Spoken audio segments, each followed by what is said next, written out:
Hello friends, welcome to my channel. ఇంకా కళ్యాణ్ అప్పు వాళ్ళ ఇంటికి వెళ్తాడు. కనకాన్ని అప్పు ఏది అడుగుతాడు. తను 2 డేస్ నుంచి రూమ్లోనే ఉంది, బయటికి రావట్లేదు అని కనకని చెప్తుంది. అవునా బ్రో, బయటికి రా, నేను వచ్చాను. నువ్వు కనుక ఇప్పుడు డోర్ తీయకపోతే నువ్వు వచ్చేదాకా నేను ఇక్కడే ఉంటాను అని కళ్యాణ్ అంటాడు. దీంతో అప్పు ఏడుస్తూ డోర్ తీస్తుంది.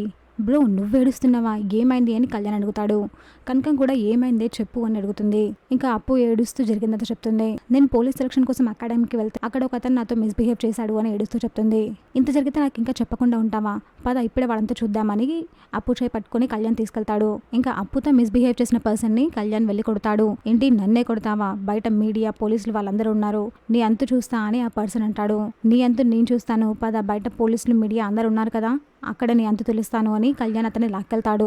అక్కడ బయట అందరి ముందు కొడతాడు. దీంతో పోలీస్ వాళ్ళు వచ్చి ఆపుతారు. సార్ ఏమైంది సార్, ఎందుకు కొడుతున్నారు, మీడియా వాళ్ళు ఉన్నారు, కొంచెం ఆపండి సార్, ఏమైందో చెప్పండి, మేము చూసుకుంటాము అని పోలీస్ వాళ్ళు కళ్యాణ్ని అడుగుతారు. ఇంకా అదంతా చూస్తున్న మీడియా కళ్యాణ్ దగ్గరకు వచ్చి ఏమైంది సార్, ఎందుకు అలా కొడుతున్నారు, చట్టాన్ని మీ చేతిలోకి ఎందుకు తీసుకున్నారు అని కళ్యాణ్ని అడుగుతారు మీడియా వాళ్ళు. నా ఫ్రెండ్తో వీడు మిస్బిహేవ్ చేశాడు, అందుకే కొడుతున్నాను అని కళ్యాణ్ అంటాడు. చూసాక ఫ్రెండ్స్, మరి ఏం జరగబోతుందో. ఇలాంటి జెన్యూన్ అండ్ రెగ్యులర్ అప్డేట్స్ కోసం మా వీడియోకి లైక్ చేసి ఛానల్ సబ్స్క్రైబ్ చేసుకోండి.